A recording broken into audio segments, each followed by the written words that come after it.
You're not burning as many calories as you think when you work out, and here's also why that doesn't matter.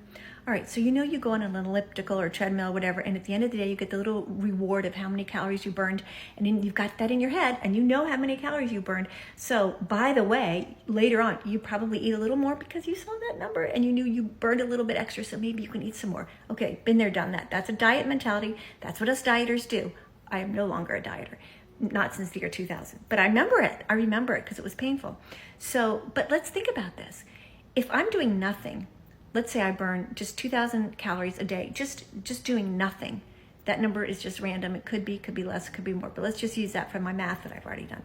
That means every hour doing nothing, I'm burning off 83 calories. So if I go on the elliptical and I do that elliptical for an hour and it says I burned 500 calories. No, I didn't. I burned 500 minus the 83 that I would have burned anyway. They don't accommodate for the fact that that's not extra calories. That's just what you're burning.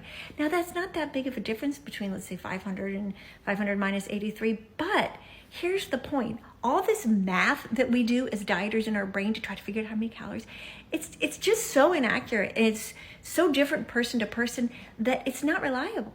And it also, again, makes you eat because you saw that number. And you know it does. I did that so many times, like, well, but I did work out today, so I'm not really hungry, but that granola bar, it's 180 calories, and I burned off that much, so don't do that to yourself. What's the reliable measure of whether or not it's time for you to eat? It's just, are you hungry?